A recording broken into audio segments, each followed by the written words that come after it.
Good evening, everybody, and welcome to tonight's webinar. I am your host, Dr. Jed Applerouth, talking to you about a fairly hot topic, and that's been in the news, on podcasts, on everyone's mind, in parent groups, talking about teens and anxiety, what we can do to help. And tonight, I plan to talk for an hour and answer questions as well, and I hope it'll be helpful and useful. I'm going to be pulling from a lot of different areas, giving different recommendations. And the hope is that something here is going to be beneficial. We're going to be sharing a copy of the presentation. We're going to send you a link. You can watch it again, share it with anyone who may benefit from this. All right, I'm just taking a minute while the room fills up. I see people still coming in. And we will be taking a moment to conduct.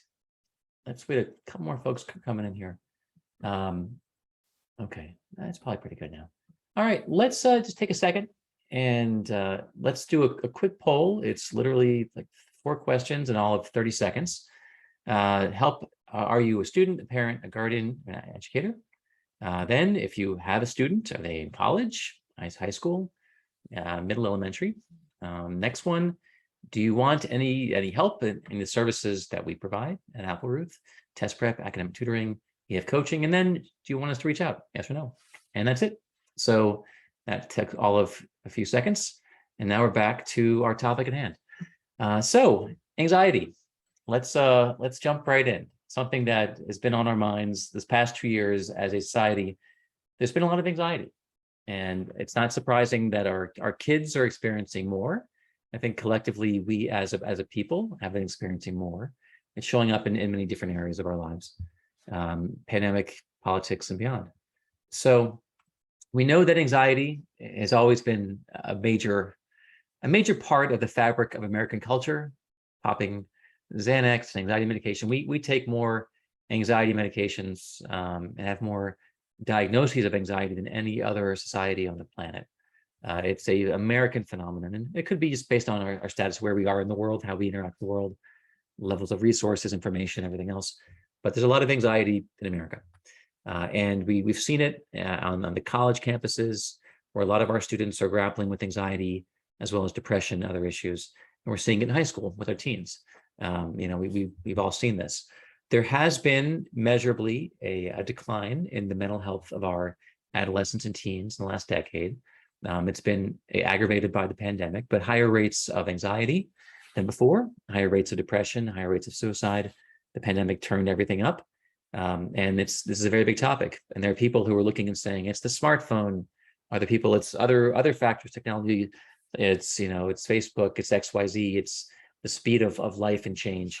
And there are many theories, but right now it could be a confluence of many factors. But all that we know is, on average, compared to a kid in the 80s or 90s, there is more anxiety right now among young people. And I just listened to the podcast. I think it was The Daily. It was a New York Times podcast. And it was a bunch of pediatricians talking about normally 20 years ago, they'd be dealing with scrapes and bruises and infectious diseases and strep throat. And now they're dealing with attention, dealing with anxiety and depression and self-harm. There's actually more focus, more visits for mental health than physical health for teens now, which is amazing. And then some doctors didn't have this kind of training. They had 1 or 2 classes in med school, but this is becoming the bulk of their work. And they weren't trained with a multiple year residency in psychiatry. But they're now, the pediatrics, they're the front line now for mental health in America. And one of my colleagues talked about, the issue here isn't this kid having a problem, but it's just the system. Systemically, it's the water, not the fish, which is, I think, an apt metaphor. That the reason your kid's experiencing anxiety, it's not something in like a weakness in your kid. It's the system in which they're living, the water in which they're swimming. And that's part of the reason there's more anxiety than ever before. So anxiety, there are many sources, many triggers, many causes. Social media, real threats, worrying about where they're going to get a good college, financial pressures that are real, environmental pressures, political issues. Things are out there. Additionally, there's a lot of pressures academically that I believe are greater than when you or I experienced high school. Even I think back in the early 90s, 80s, taking AP classes, and there were a few offered at my school. Kids took 4 or 5. I took 7, and I was very, very top of it. Now, my same high school, kids are taking 10, 11, 12. There's more rigor, more pressure, more scheduled, and the pressure to exceed and excel starts younger. And we're asking more of our kids, or we've moved the curriculum up higher, trying to accelerate and show mastery and get ready for college. So there is more pressure that is real too. And so kids feeling stress, yeah, that makes sense. I also heard a podcast earlier, the same one that was fascinating to me, that looking at the age of puberty has actually gotten down. It used to be 14 at the turn of the century. Now kids are hitting puberty at 12, even 11, even sometimes 10. And they're dealing with things that they don't really have the cognitive development to deal with. There's certain things are coming online, but other parts of the brain, they're developing asynchronously, and they're not ready for all this. And there's anxiety. So all these hormonal changes happening much earlier than the brain is fully developed to handle. So interesting stuff. But, and this is part of the idea there's a mismatch in the brain development of our teens and how much information they have to now wade through and go through and understand. The information is flowing at them like a flood. And it used to be quieter to be a teenager. There wasn't so much coming so fast. And this is their stress, in this context, again, part of the water is the issue. There's stress in this environment. And that's maybe some of the reason why the anxiety is higher. Now, you probably have experienced more anxiety in the past 2 years than the previous several. And there are things that are, creating anxiety. We all experience the isolation of COVID, the fear of other people of COVID, which I still have flashbacks. My wife is pregnant, and I'm looking around and trying to keep her COVID safe and looking at people as potential disease vectors, which is a new thing. That wasn't a thing before this pandemic, where you're on the belt line walking and might you get me sick? This is suddenly a new level of vigilance that wasn't there before. As well as the isolation kids experience when they had to be on screens for the full day, and their social networks got disrupted, and many of them are still dealing with that. I have friends who their kids became very depressed. The kids had to go into treatment, and they're still multiple years later, they're out of treatment, but there's still things that have arisen about their identities, their self-sense. Some of them are still getting off medications that they were on during the pandemic, that are part of anxiety and mental health and depression and so forth. And then Uvalde happens, and kids are watching other kids being harmed and being killed, and that's scary. That opened up with Columbine, and we haven't gone past it into school. When school's in session, there are more visits to the emergency room for mental health visits. Like they increase about 60%. That's one study. So when kids are in school, there is more stress, more pressure, more anxiety. There's less so over the summer from the majority of kids, especially if there's academic anxiety or social anxiety, which ramps up when kids are in school. So, and also we have the news cycles, which are reinforcing, reminding us all the time of things that are potentially fearful and threatening to us. So that, again, it's the water, not the individual. Our language matters, and how we frame things, how we talk about anxiety or stress is meaningful. Anxiety is a clinical term, and we bandy it about quite often. I'm going to reference some slides from my colleague and friend, Gary Glass. He was the head of counseling over at Oxford Emory. Fabulous speaker. I've given talks to him before, and I've using a couple of his slides with permission. But he talks about, are we pathologizing a normal thing? We talk about anxiety, the same as you hear kids banding about, I'm so OCD. It's like, that's actually a clinical term with repetitive and it's functionally limiting. No, you like to be organized, but you're not OCD. And people talking about, I have such incredible anxiety. It's like, versus I'm experiencing some worry. I'm nervous about something. I have some stress. And so we're using these pretty loaded terms, and sometimes incorrectly. Like sometimes we could be pathologizing something which isn't necessarily pathological, which is more normal than we think. And part of this talk is helping you as parents, helping for your kids normalize that we're going to have things that we're afraid of. We're going to have things that we're nervous about, that we're scared of. And this is part of being a human being. Before we slap a label or want to go grab a medicine, there are times, and for sure, there are times when kids need support, help, medicine, but sometimes we jump sooner. Like there's definitely less of a stigma now than there was 20 years ago. There are more kids seeking out support and help, which is a good thing, but we could be leaning in too much to, I have an anxiety condition, when in fact, not sure, but you're worried about something, if you're scared about something. So let's talk about that. So our discourse, the framing language does matter. Anxiety, it is, a condition. It's a sense of fear that's heightened, abnormal.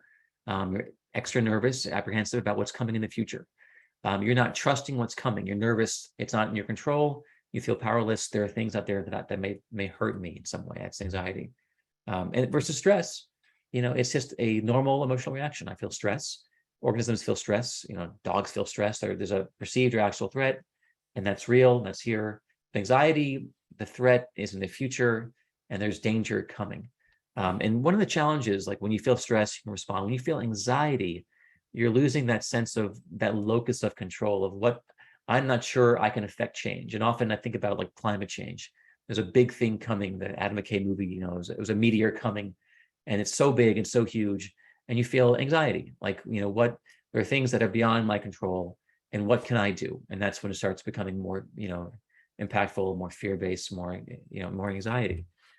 There's been ample research over the past century about, the impact of stress and even anxiety, arousal on how we do in life.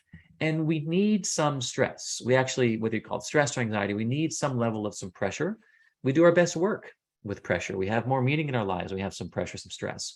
We wouldn't have accomplished the things that we accomplished that we're most proud of without some level of stress and arousal, and even fear about not doing a good job. So there is an optimal point when you have some stress and you're at your best. But then that's eustress. Then you go into distress, which is there's more arousal than you can manage, more vigilance, your body's doing things, and it's really impacting performance. And then you're not bringing your best self. Then you're becoming overwhelmed, with your affect, cognitively, physiologically. There's too much stress and things fall apart. So, but again, I want to show this curve to tell that some stress is actually is essential. Otherwise, we'd be, a floor mat. So we need some stress to get us moving and get us living and trying things and reaching and growing. But when you perceive something as a threat, this may really hurt me. That's when there can be anxiety. But this assessment, appraisal, evaluation of this thing as a threat to me versus an opportunity, we can shift this and change this and modify this. That's just part of what the work of a psychologist that, is helping you reframe. And the cognitive reframe is a powerful thing. And so much of anxiety, you shift the mental frame, and suddenly it's not fearful, and suddenly you pivoted. And so that's what that therapy is, helping people change their evaluations of what the future may hold. So it's totally okay to have some stress hormone, to have a little bit of cortisol, some epinephrine, a little anxiety. It's okay. It can help you actually with some stress with planning and problem solving. The level of this matters. You can even experience some repetitive, redundant thoughts, and that's still okay. And learn self-care, relaxation, calming. So the presence of some stress, some worried thinking isn't a cause for, oh God, I'm broken, I need help, I have an anxiety disorder. Some of this is just normal human functioning behavior, helping kids understand that, helping kids know, like, you're okay experiencing this. There is a point in time when the fear becomes excessive and maladaptive and destructive.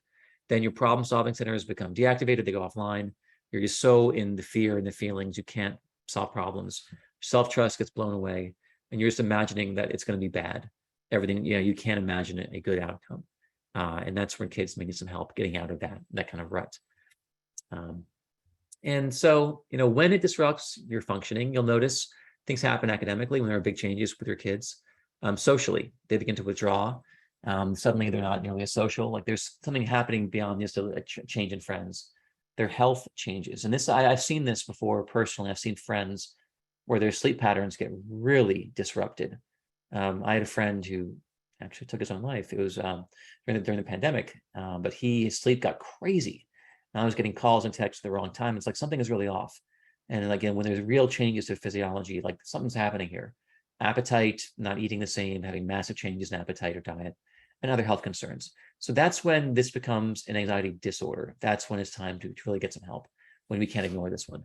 It's like, I have a daughter who is having a fever, 102 this morning, but 104, 105, let's call the doc, 101, 102, we're still okay for a day or two. So it's knowing when things are going a little bit too far, we're past the normal range. And this is a point when we sense like we're out of control, things are happening, we're fear-based. And there's a question Gary would ask is, what's the opposite of control? If you pause for a second, what is control's opposite? You think for a second, and is it out of control? Is it chaos? And what Gary would say is, you know what? It's not, the opposite of control is actually trust when it comes to our lives, and helping kids understand that, we're not going to be able to control everything. And that's part of anxiety about what can I control? What can I grab and cling on to? Versus can I trust some things? Can I let go of this need to control? Because the foundation of control, it's I fear what the future holds. And so many anxiety conditions come from a sense of helplessness. And one of my good friends and colleagues, she is a psychiatrist who specializes in eating disorders. And people who often, they're dealing with things they can't control. Let me control what I put in my mouth. Let me control my eating. Let me control something when I can't control, let me do some self-harm and regulate my feelings and emotions. I can't control what's out there. But learning how to shift from this need to control to more of a sense of trust and belief in ourselves, belief that we're going to be able to solve problems in the future versus I don't have to solve everything right now, but you know what? I believe in myself. I trust myself. And even if things don't happen the way I'm planning, I'm going to be able to adjust and pivot. And I have a trust in myself. And that's something that we're working with, with your kids, helping them have some belief in themselves to tamp down some of the fear of what's coming. That even if you don't get into the school, it's going to be okay. You have problem solving skills, you have resources, helping them realize they have resources. And they're not going to be like, if they don't get this thing they want, this outcome, this scholarship, their lives aren't going to be over. And part of that fear of I've got to have this thing, this rigidity creates anxiety, creates fear, creates all kind of problems versus a belief in oneself, a trust in oneself and one's resources. And you as parents can help model this and help talk through, your kids, because often they see things without their perspective. At 17, my life hinges on this one thing. And in our 40s and 50s, we know that's not true. But it's helping if they'll listen to us or someone else. Sometimes they can't get through the filter of I'm your dad or your mom. You can't hear me, but you can hear it from someone else, not with my title. So what parents can do, which is the point of this talk, and I hope I've already given you a couple things that parents may be able to do, but there's a lot more. I'm going to throw at you a bunch of interventions and things because there is not one right answer. A kid who has anxiety, there may be 20, 30 things, and any good therapist is going to have a whole grab bag full of techniques, interventions, tricks, because there is no one fix-all. Humans are much more complicated than that. However, if you have 20 things in your arsenal, 2 or 3 may be beneficial. So part of it, I'm going to give you a lot of things, and hopefully you'll find a couple that resonate with you, that you'll be able to bring forth down and help your kid and maybe help yourself. If you're on this webinar and you have a kid with anxiety, there's a chance you have some anxiety. And there's a chance we all have some anxiety. And self-regulation is it's one of the great human challenges. We have to all find a way to regulate our feelings, our thoughts, our fears. We're going to have fears ourselves about work, about our kids, about our marriage, our spouses, about our health, about our parents, about the world, the environment. There are things that are causing fear, and that's learning how to manage ourselves is part of, being a good human being, how to get control of ourselves. I think there was some quote by Rumi, I think, that the sun didn't shine until it got a hold of itself. Something to the effect of once we get a hold of ourselves, we can be our best selves. So you have your kids, you love them, you've been helping them forever, and suddenly they're experiencing fear and anxiety at a different level in their teenage years. And there's always a dilemma of how much to help. And from when your kids are 1 year old, do you help get that thing, and 2 years old to 5 and 15, into when they're in their 30s and they have money problems that come to you and you want to bring them back to the house, or do you pay for grad school? There's always this question of what's the role here? What's the best thing I can do to help my child? Do I support, or do I let them deal and have some frustration tolerance and deal with things? There's always a balance point. And part of it is that, you want to observe your kids and see how they're managing stress and anxiety. I've worked with students who have experimented with some good techniques and some bad ones. And there's a whole range. I've had kids who were putting out cigarettes on themselves, and they showed me their burn marks in their arm. It's like, oh, dear Lord, that there is a better way to manage anxiety and stress than putting out, than hurting yourself. But there are a lot of people who try self-harm. It's up to like one in 5 people try it, more female than male. And a lot of kids, they may self-medicate, they may numb out using drugs, they may, alcohol, fairly basic. A lot of adults use medication, self-medication to manage their feelings. Into their 40s and 50s and 60s. So it's not an unusual thing. Whether it's ethanol and alcohol or it's THC, there's always a way to numb out and knock down feelings. And kids may have a limited range of coping skills, resources. They may copy and imitate things from their peers, things they see on TV, things they hear about. And so looking and learning, if they share with you, sometimes they're not going to show you this, but sometimes they might. You might get hints or clues. You might learn something from other parents or parent groups and so forth. Now, if you realize there's something, things are off, your teen's in crisis, you got to get help. That's when we have to know our limits as parents. We love our kids, but I know if my kid is 105, I'm calling the doctor. It may be something I can't give over the counter.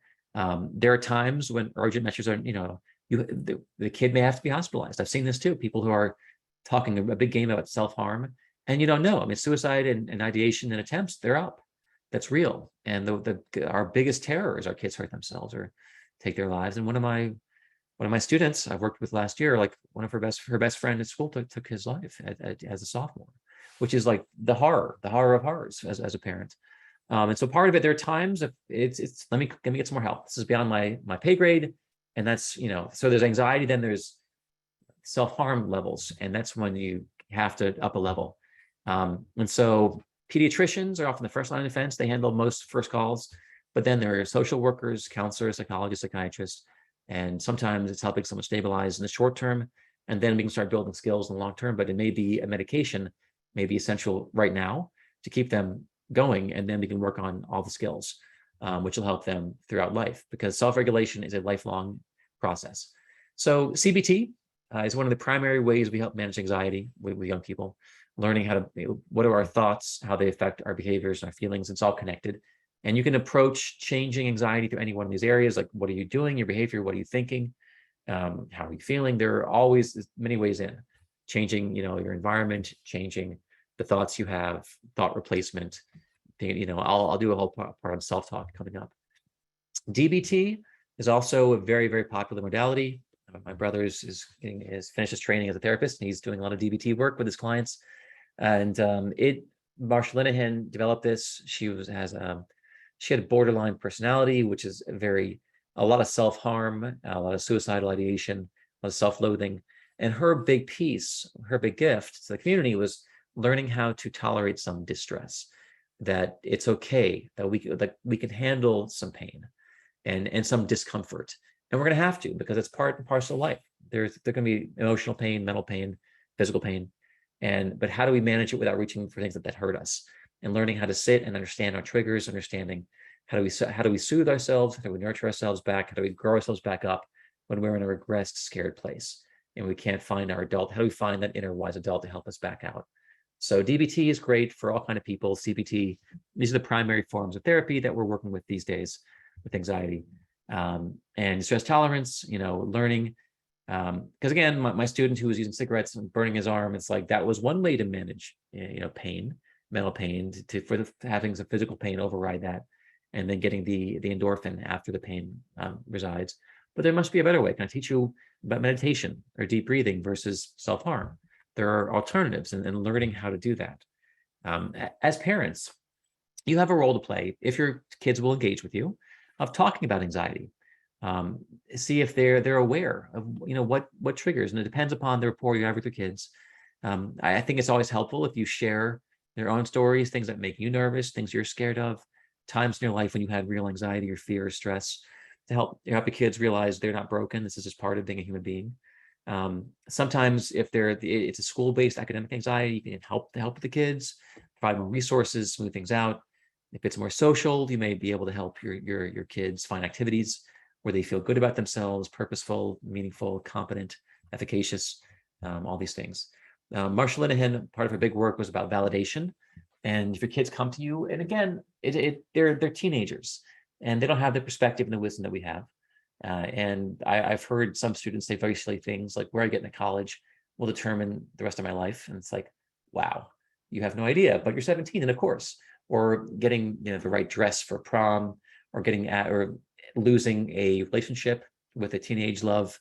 And we understand, in our 40s and 50s, there's going to be a lot more coming, but in that moment, that pain is real and it's everything. And so it's validating what they're experiencing, communicating that what you're experiencing makes sense. So you're not wrong or crazy. And that's the empathy piece, to really, even if, validating what's valid and searching, even if there's something really off base, your feelings are valid. Maybe this perception, this worldview, this belief is invalid, but I want to validate at the highest level I can about the way you feel. This must be scary. I hear that. And don't shut them down, because you lose the ability to influence them if you shut them down. If you humiliate or shame or belittle, the name of the game, if you want rapport, is validation. And this is a lot of the work we do to mirror and validate them. If your kid won't talk with you, make sure they're talking to somebody. There are many, many helpers, and there are many forms of help out there. And the converse, if a kid is clinging, they're having some social anxiety, they really want to be with you, don't worry, like, let them in. They're 17.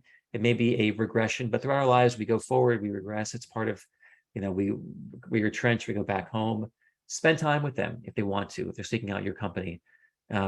Create fun things to do with them, make space for them. Even if they're withdrawing, they're having some issues socially or with friends or bullying, make space for them to nurture them. And often, the time riding to and from an activity is more important than the activity itself. The time when the guard is down and they can share.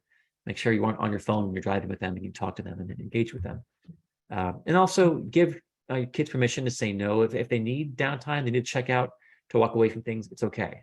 We all need downtime. If they need a few weeks, months lying around, listening to music, hanging out, that could be repair time. That could be they're trying to, reconsolidate, get back to their resources.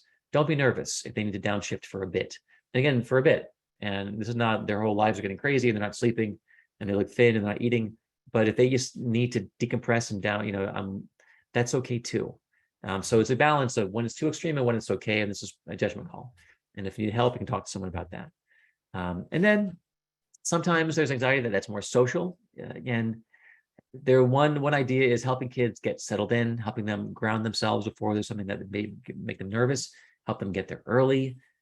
Sometimes it's having them bring a friend, having them not face it alone if they have social anxiety, helping coach through, talk through that with them. And very often the anxiety of a child, it may not be theirs alone. That anxiety runs in families. The apples don't fall that far from the trees. If you have an anxious kid, typically there's an anxious parent or two who has some anxiety. And one of the key things is that parents have to address their own anxiety if they really want to help their kids' anxiety. It's the idea of put on your own oxygen mask first, do your own inner work first, and your kids will get the benefit directly. The therapy you're getting, they're going to get. And the idea is that you cannot nurture your child beyond what you are yourself. And I've seen this before. I've seen kids, even probably 15 years ago, I was working with one girl who had anxiety around testing. And she was taking the SAT and she ran out of 3 in a row crying. And she got so worked up, she couldn't manage, she couldn't regulate her feelings. And there was so much pressure. She came from a single mom, no dad in the picture. And there was so much pressure financially to do well on this test. Otherwise, they couldn't pay for school. And the mother gave messages and that how important the scholarship is, how important this test is. And the kid was channeling that. And we had to decouple some of the messages, some of that fear, which was overriding her system, her ability to regulate her own feelings. And so it was the mom's anxiety that became her anxiety. So be mindful of that. And part of it is kids have to learn how to nurture themselves, and they can see you, how you nurture yourself, things that hot baths or tea or quiet spaces, you modeling for them self-nurturing and them observing and talking about how to take care of myself. It's really helpful, really important. And again, I've mentioned several times, you've got to normalize it. Anxiety. And if they have anxiety, someone else in the family probably does too. That's part of our experience. They're going to have anxiety, sadness, joy, elation, fear. They're not broken or flawed. It's just part of being human.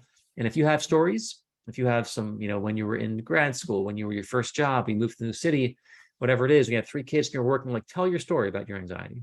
Or when so-and-so was sick, or, make sure they understand, oh, you dealt with this too. I'm not strange like that.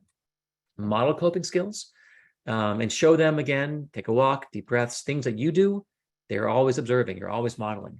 And they're going to pick up on things. Also, if you go for a drink at a hard day, they'll notice that. Kids observe constantly. They're taking notes more by your behaviors than by what you say. That really is the rule. And then one thing that's interesting, one strategy for anxiety and depression is if you're getting too consumed with self, too absorbed with little less self and the ego, the I gets very myopic, it turns in. And one way to break free from both depression and anxiety is helping other people. Getting out of your ego, swimming in this. And if I help others, it takes some focus on my issues, my problems. And suddenly, it puts in context this thing I'm worried about. Gosh, these people have much bigger issues, more challenges, other things. And then it helps you soften this myopic focus on self. Also, it gives you meaning, a sense of ability and purpose. I can help other people. But again, taking some of the focus off you typically is a really good thing. And that was one of the problems with the pandemic. We got so into self and our issues, our problems, and other people help keep us sane. Other human beings Our friends, our family, even strangers help keep us sane. The more isolated we get, the crazier we get. So we need other people so we don't become crazy. That is, it's part of it. One book I really like, Dan Siegel, I read this probably 15 years ago now, but still a great book, is Learning How Anxiety Works. Dan Siegel, fabulous researcher, author, love this guy. He teaches anxiety and talks about working with students and clients, explaining how anxiety works, which I began to use that with my students academically. And I began drawing pictures with the amygdala and with the frontal cortex and what's happening with these threat perceptions and how this stimulation of cortisol and stress hormones, norepinephrine, and then the frontal cortex sends GABA to calm down the amygdala, and learning how it's this whole thing of neurotransmitters and harmony and the body's reaction and physiology, changes in physiology. And when kids get this, like, oh, what's happening here? They begin to perceive my thought did this hormone was released. I began to experience, different heart rate, different tension in my skin, my little bit of stomach upset. Oh, it's all part of this cascading thing of my physiology. And when they get that, somehow it's empowering, learning how your body works.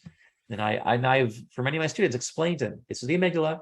It's scanning for threats. If you perceive a threat, you have, this amygdala and the pituitary and the cortisol, like this whole axis of getting your sympathetic nervous system geared up to fight or flight. And then how the frontal cortex getting into the front brain helps calm it all down. And so we'll teach them a little bit about, a little micro neuroscience can be helpful for kids, and they get it. Self-talk is one of the biggest parts. It's the foundation of cognitive behavioral therapy and other issues. It's what are you telling yourself, as well as what are you doing, what are your behaviors, what's your environment. But your self-talk is huge, and teaching your kids about the messages they give themselves. And oftentimes their external dialogue will mirror what they're saying to themselves. You might get glimpses of I'm such an idiot, or how did I screw this up, or if I mess this up, it's all going to be over. They may say things that give you a hint of what's happening, what tapes they're playing internally. And that gives you a sense of how you can talk to them and work with them. So anxiety is made manifest and sustained by inner dialogue. And so the brain is always listening and attending to things we're telling ourselves and making them real, making them true, bringing to bear, what's happening. So your inner critic, the more critical we are, if we shame ourselves, if we insult ourselves, like that, this affects how we feel, our anxiety.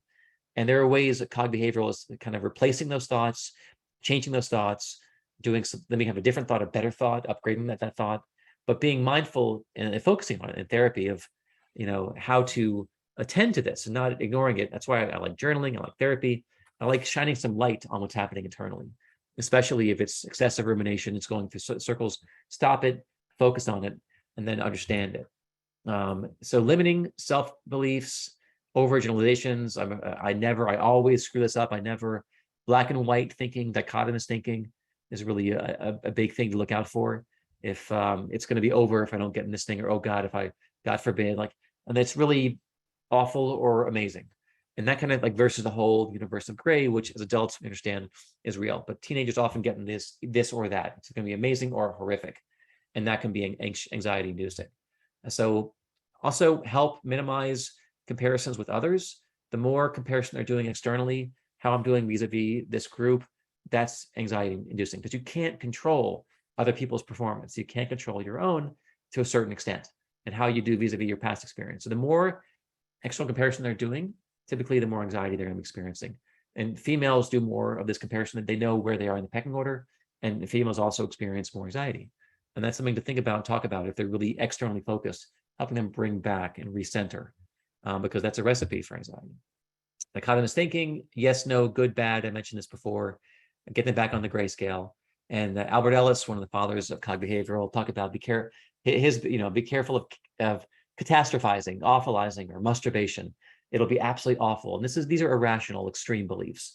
And part of it is poking on that, spitting in the soup. It's like, will it be the end of the world? Is there no other option? Let's say you don't get into the peer leadership thing. You don't get the lead in the play, and I'm going to be there. There's next year. There's college. It's not like this thing happens, then your world ends. And that kind of belief, though, that's an irrational belief, and that's a fearful belief. It's so extreme, and helping kids come down from that kind of extreme. Your inner coach, you have an inner critic and an inner coach, and getting towards the inner coach, and that's the loving, nurturing, wise adult. And part of it, as parents, you get to model potentially the wise adult or the critical parent. You get to, choose one or the other. And part of it, your kids are going to internalize one voice or the other. They're going to internalize the critique or the nurturing, supporting, loving voice. So they're going to internalize something from us. And so part of it, when you start problem solving, when you activate the frontal cortex, the amygdala tends to calm itself down. So when we get to our problem solving, like, what can I do to fix it versus, oh God, it's going to be bad, I can't do anything, versus what can I do? When you shift to the front of the brain, it starts cooling things off a little bit. And the anxiety, as you begin to problem solve, anxiety starts to decrease. So getting them to, what's one right thing you can do? If someone is swimming, what might it look like? Well, I often do like little soft, what might it, if there was one thing you might be able to do, what could that be? And let them go and just be quiet. If they feel like I can't do anything, I'm helpless. That's learned helplessness versus resourcefulness. What are my resources? What can I work with? Albert Bandura, powerhouse at Stanford, changed psychology, talked about, self-efficacy, our feelings of our ability to affect change and be in the world. It determines anxiety levels. And one of the most important ways to increase our feelings of self-efficacy and self-competency has to do with mastery experiences. So this idea is, if I can give a kid some success in some way, and they begin to feel like, oh, I have some skill, some ability, they begin to feel less anxious. And so even manufacturing, with my daughter, who's only 2, I often lower the stakes, I lower the level, and I give her a win, and then I see her beaming. If she's having failure, let me bring this a little bit closer. Let me lower the bar a bit. Then I create some success, and then she feels more capable, and this is a good thing. So for kids, if they're shooting for this, sometimes it helps to modify the goal, create a success, and then anxiety decreases. There's another technique in therapy, which I love this one, is you generate an image or a character and you name it. Because again, anxiety, you feel like, oh, I'm anxious. And one of the nice ways to create some cognitive distance and separation from these anxious thoughts is to actually personify them in an anxiety creature. Oh, that's Murray the worrier. That's so-and-so. And your job is to manifest worry and fear. That's what your job is. You're trying to keep me safe, and I get that. You're trying to make sure I don't make a big mistake or be embarrassed or whatever. But I'm going to give you a name and say, oh, there you are again, versus, oh, me, I'm messed up. It's like, oh, that's the worry monster. So that little bit of cognitive distance is very helpful psychologically when you want to manage anxiety. By naming it, you help to tame it. That's one of the fun things I like. And then again, I want to take a strengths focus to resource focus. And I want to ask them, are there any other areas of your life where you have anxiety and you've been able to manage it? Are there any other, soccer, or before you go into a big sporting event, or before you play esports or whatever, there's a thing you do which you've learned something, and ask them, have you ever thought of bringing that to other areas? And sometimes it's, oh, it's interesting. Like we have kids who have issues with, big assessments or AP exams, but, they also have performances. They have to do theater performances or debates or public speaking or lacrosse. And one person figured out, what, if I go for a run, I feel less anxious on the field. Well, can we bring that to bear into other areas and bring this competency and this resource and expand it and try to generalize it? And often kids have like, oh, that's interesting. I've never thought of that before. That can be helpful. The body is a primary way to anxiety. And I saw this from the pandemic when kids stopped exercising and they stopped doing physical activity and they stopped leaving the house. Anxiety increased because our bodies and our minds are married. They are the same. And so there are several things. I'll throw out a bunch. I do something myself called tapping, also called the emotional freedom technique. And all that is, it's so simple. It uses meridians, energy systems, and you tap a certain number of points. Like you say, this fear that I'm feeling, you tap your hand, this fear that I'm feeling, this anxiety that I'm feeling. And even tapping the palm, it's an acupuncture point. Then you tap the points. This fear that I'm feeling, you tap the side of the eye 7 times, to release the fear that I'm feeling, to release this fear under your nose. And I start to relax whenever I do this. Under the arm, I'm more relaxed right now than I was a minute ago. And I don't understand it, but there's something to it. And this is free. There are plenty of videos. Just Google EFT tapping, 3-minute video. And I have some of my students do this. And you see athletes at the Olympics doing this. There's something to this. There's research showing that it's beneficial for people with PTSD, more so than other interventions or muscle relaxation. It's useful for people with other anxiety conditions. Your breath is really important for regulating anxiety. We now have research and evidence that has to do with the vagus nerve. The wandering nerve, goes from our brains down to our guts, in our diaphragms and below. And this repetitive, slow action back and forth of the diaphragm and the breathing stimulates and activates the vagus nerve. And that slow activation turns on the parasympathetic nervous system, which is calming. It lowers blood pressure. It brings down, like stress hormone levels. Very, very helpful. A lot. Your heart rate slows down. All these good things. So breathing is powerful. Now we understand why it's powerful. And teaching your kids how to breathe, slowly showing them the 4-count breath, where your belly goes out, the diaphragm, and you hold and you exhale. And there's a great book called Breath by James Nestor, really helpful and really interesting about, the slow count of breathing, like down to 5 seconds in and out, like 12 breaths per minute, how that really calms us down and is good for mental health and anxiety levels. There's also mindfulness. I love mindfulness. I use this, and it's being able to observe your emotions without responding, being able to observe your thoughts without reacting, and calming yourself, quieting yourself, being mindful. And I use an app called Waking Up. There's a guy, I think Sam Harris. I think he's fabulous. We're real intellect, but his Waking Up app, it's a series of meditations. You can do it for 30 days, for months. And I think it's very powerful. I pay for it, but I think it's really beneficial for me. And learning how to accept and observe without getting reactive to your thoughts, very beneficial. So any kind of contemplative experience for kids, want to do anything, yoga, qigong, meditation, learning to sit, whatever these kind of things are good, because the East has been focused on lessening anxiety for a long time and getting control of oneself and regulating one's feelings. The body is huge. Exercise is huge. So even 30 minutes exercise a few times a day can really drop anxiety levels. It pops endorphin, which is endogenous morphine, which lowers pain. It pops dopamine and serotonin, increases feelings of well-being and reward, lowers depression. It also inhibits cortisol production, which is a stress hormone. So exercise is legit. And if your kids are really anxious, get them working, get the heart rate up. That's really powerful. And then we have students who in the mornings they exercise to maintain their equilibrium mentally and anxiety wise. Sleep, hugely important. If you want to get someone anxious, and for yourself, get your sleep disrupted. Then your startle reflex, your trigger, everything's so different when you can't regulate your feelings when you aren't sleeping. Anyone who has elevated anxiety has to focus on sleep hygiene. Huge. Sleep clears out toxins. There's a thing where the glial cells withdraw and the cerebrospinal fluid washes out waste products and actually helps the brain heal, lowers inflammation. Teens with their growing brains, they need 8 to 10 hours of sleep. Most of them aren't getting that, I know that, but helping them do as best you can to optimize and maximize sleep. Hot baths, they work. They increase the core temperature. Then you cool off, and you have to cool off to sleep at night. So it's actually pretty powerful, doing some heat before you sleep. So the music, no blue screens, no blue light, but actually reading is better. All these things. Nature helps us feel less anxious. There's been some research. One of the fun things, looking at a mountainscape, looking at even like a picture of nature with a diffusion of our focus, like we aren't having a micro focus on a word, but our focus tends to get more diffused, helps us relax. Our brain calms down looking at clouds, looking at a forest. There's that one thing we're focusing on. Even 10 minutes outdoors helps reduce feelings of anxiety and well-being in college kids. And so 10 minutes, go outside, go for a walk. It'll make you feel, it's better for all of us to go outside. Human connections, human touch boosts oxytocin and lowers cortisol, the stress hormone.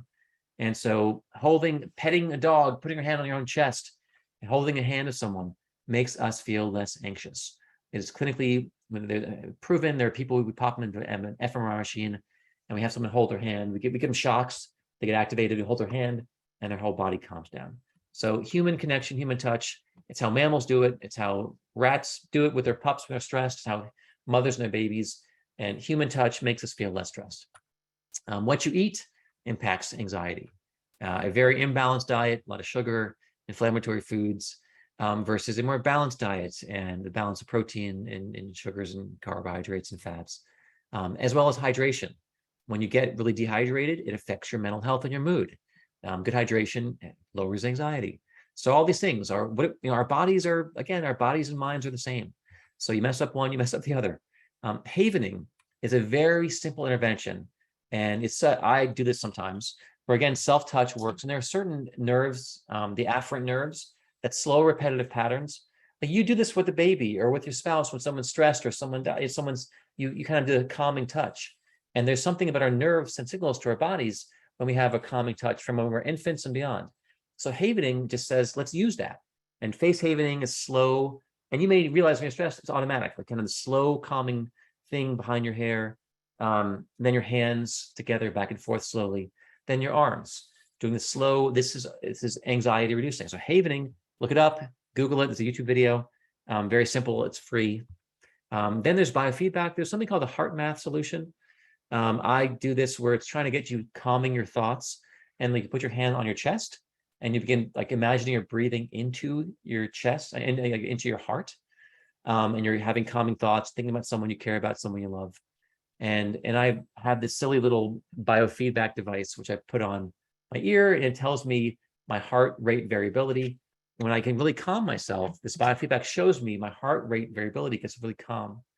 And so if you want biofeedback, this thing is, you can find very cheap devices, but heart math or the heart math solution, I think is pretty helpful. What time wise? It's 8:46, doing good. All right. Oh, centering objects. Sometimes kids who are nervous, anxious, having some pressure, something to hold, or something to move in their hands can be helpful, beneficial. I used to carry crystals for years. I haven't in a while, but before I give big talks, I have a rock in my hand, in my pocket. That was helpful. And then there are things of using imagery, cognitive, like imagining. There's a wisdom figure, a centering figure, a centering shape to help you calm yourself down, whether it's a pyramid or a person or something who's an inner king, an inner queen, an inner wise woman, inner coach. You're imagining this person. And then I mentioned the body again, yoga, Tai Chi, Qigong, all very helpful. If your kids will do them, they're beneficial. Journaling. There is evidence that when we journal for ourselves, not for public consumption, it can help reduce anxiety levels. So again, inner reflection, not for performance, not for on Instagram, not on, but for myself. That's calming in most cases. And then writing about anxiety helps us feel better and actually do better academically, do better in school. This was Sean Baylock's work out of Chicago with her colleague Ramirez. There are times that too much news is not a good thing, and news can inflame anxiety. It used to be we get news once a day. Now we're getting news if we want all the time. If you're an anxiety, high anxiety family or kid, try to keep the news to a minimum. Have a limit on it, and maybe you don't do it first thing in the morning. Maybe you put I have a 15-20 minute limit on the news. Be careful of YouTube, which goes on to the next. And you might consider at a certain time in the evening, the internet router turns off. Those are pretty easy on Google. You can get your AT&T apps, and then having internet breaks, pauses, and then freeing up space in life. Talking about balance for your kids. If there's too much on the plate, that creates anxiety for kids. And there's balancing. There are many things. There's academic achievement, social life, friends, time with family, your physical activity, health, intellectual stimulation, all these things. And if we lose our balance, we can feel anxious. Things are out of balance, out of line. And part of it, if there's too much focus on performance, that's not great. That can create anxiety and depression. I'm really laser honed on my GPA. And if I slip, that's really, I lose myself and I feel more anxiety, eating disorders, all these things. And so there are many kids who are, cracking under the pressures.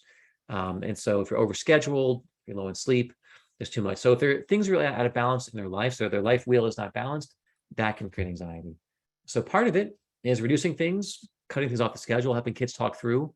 Would it be okay? I was talking yesterday to a freshman at University of Michigan who's pre-med, pre-health, and she's thankfully dropping her 5th class because she had, biology and a bio lab. She had intro gen chem and a chemistry lab, and she had math and she had history and other sociology, and it was going to be crazy. And she had the insight to realize there's too much on the plate. And I said, thank the Lord, you have the smarts now to realize you're going to jack up your freshman year and have more stress.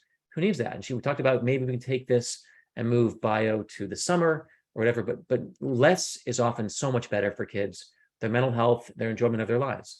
So if they seem overscheduled, talk to them. Reducing the burden can be a huge, huge win for kids. And our friends, make sure they're not cutting out friendships. Our friends keep us healthy and sane. Relationships, if they get squeezed, we become less happy and more anxious. And so encourage the relationships that help feed and nourish our kids. And then help kids find things they love to do that are rewarding, reinforcing. This it can't all just be work and no fun, or that can be more stressful. In having them give attention to what they care about, what they enjoy. And then broaden, as a parent, how you define success for your kid. Growth, development, character, relationships as primary. Don't get hung up on your fears about it. They might not get into the school, your alma mater. What if they don't go to Duke? Would the world end for them? And too many of them, they have mental problems, so they're chasing this academic dream. And she called Angela Duckworth at Penn called these people the fragile perfects. Everything's perfect, but they don't have the deep resources. And then having to focus more on authentic engagement, intimacy, honesty, vulnerability, less about performing yourself, more about being in integrity, being authentic, being yourself. It's a big thing. Technology, how much of a role has that played in anxiety? For some people, some for sure. And we don't yet fully understand whether too much time online or on your phone contributes to anxiety or depression, or whether those who are more prone to that tend to spend more time and go towards those. We don't know what's causal, what's correlational. In either case, there are times when kids are spending too much time on their devices, where it's 7 hours, 8 hours. It's squeezing out other important things. And so part of it is having a discussion with your kids about this. Also, when they're doing a lot of performance, looking for those likes, if they're not there, that creates anxiety. Am I good enough? Where they need that kind of validation from outside, that's a stressor. And so too much performance, too much comparison culture can be negative, feelings of missing out. Being mindful if there's a lot of that and your kids are really honed in on how many likes they're getting, and talk about that. So technology, double-edged sword. It can either create connections, it can isolate us, it can create meaningful contact and friendships, or separate us if we feel lonely looking at our lives being lame and not exciting.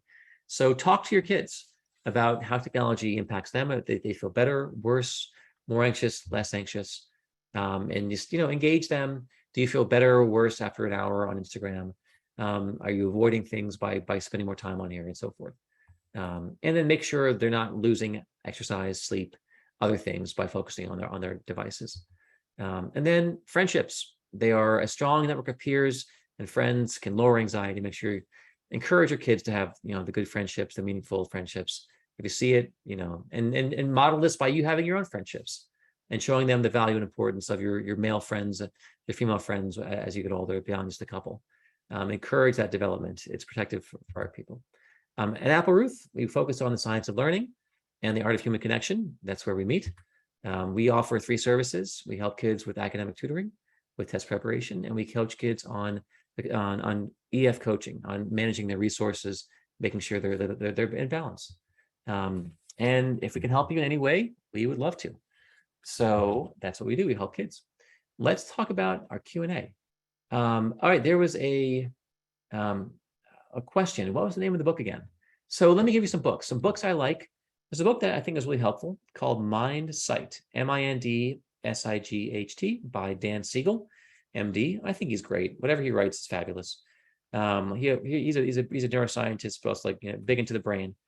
I also like a book called Chatter by Ethan Kross out of Michigan. He's a psychologist and researcher, and he does focus on self-talk. So Ethan Kross, Chatter, buy it for $12 on Amazon. Dan Siegel, Mindsight, really helpful in terms of self-regulation. What are other questions, other things that I can help with, or talk about, or something you're dealing with? I always like when there's good questions from the audience, if you have any.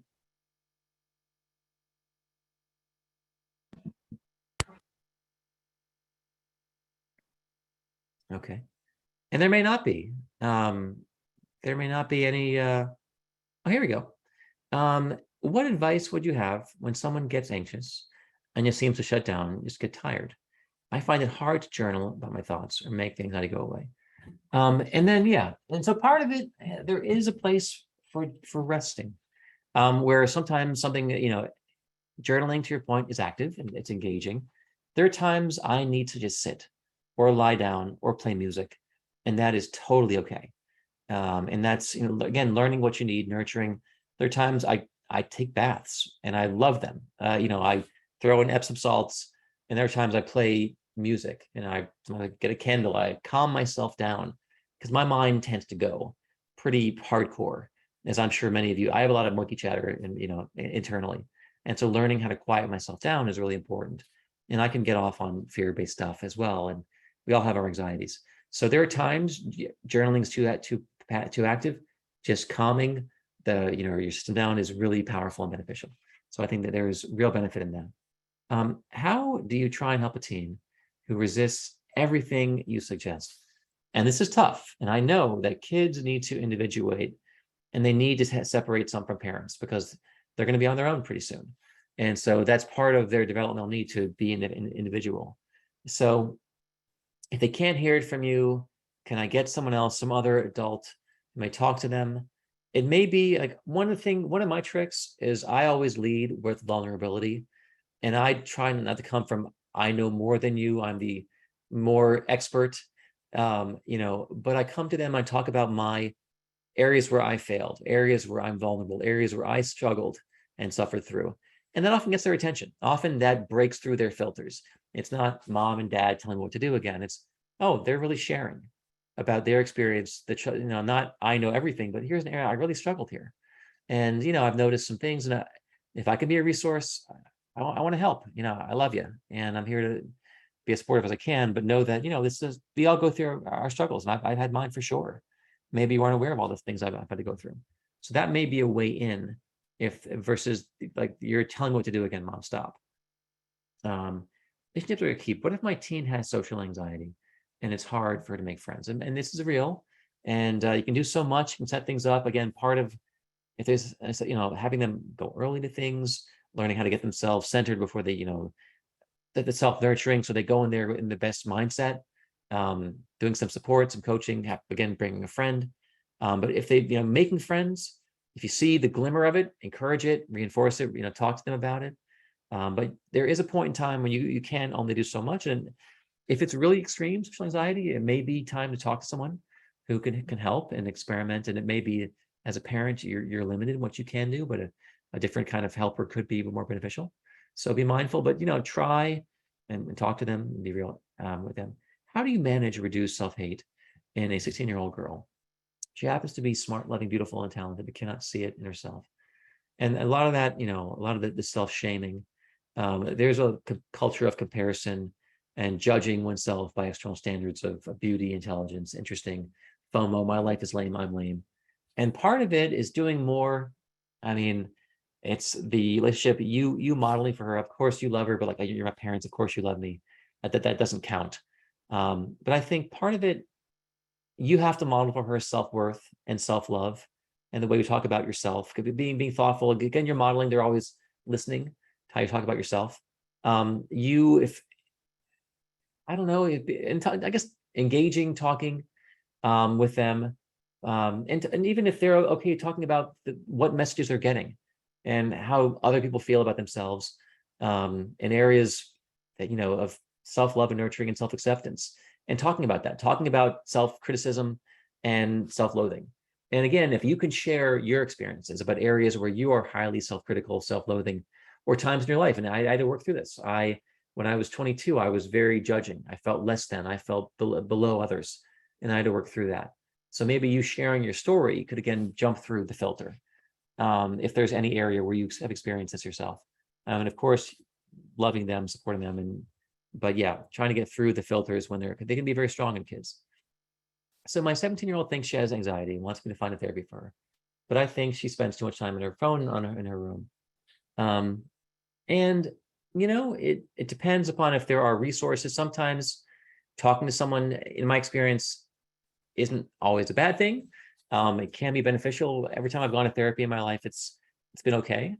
And I had to learn I used to hate therapy, then I came to be okay. Then I became, got a degree in therapy. But my sense is it could be okay.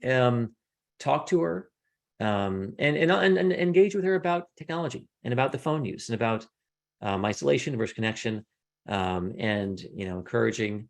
But sometimes I would definitely hear her out more about her sense of I have anxiety, about how it shows up for her, what that means for her. I would definitely engage her more with that discussion. I have an older teen who finds it difficult to self-reflect. Any tips for getting teens to engage with activities like journaling and writing? Part of it is you modeling for them. them seeing you do it. Part of it is doing baby steps, doing the micro. Let's just do it. You can buy them a journal or ask them, and then doing a page, just having a timer, 5 minutes, starting out very small and seeing, is it, open, non-judging, just writing. And you might do a thing together. One thing I really enjoy, I did a workshop 24 years ago, which is crazy, with Natalie Goldberg, called Writing Down the Bones. I was doing AmeriCorps out in New Mexico, 98, 99. And it was the greatest. I love this process. So it may be you guys read together this book called Writing Down the Bones and learning how to write and just write. You have a prompt and you write and see if they enjoy it. Most people really enjoy this. It's kind of a different kind of writing than they're used to. There's no judgments, and that may be a way to start the process of self-reflection. And it could be, you engage them in conversations.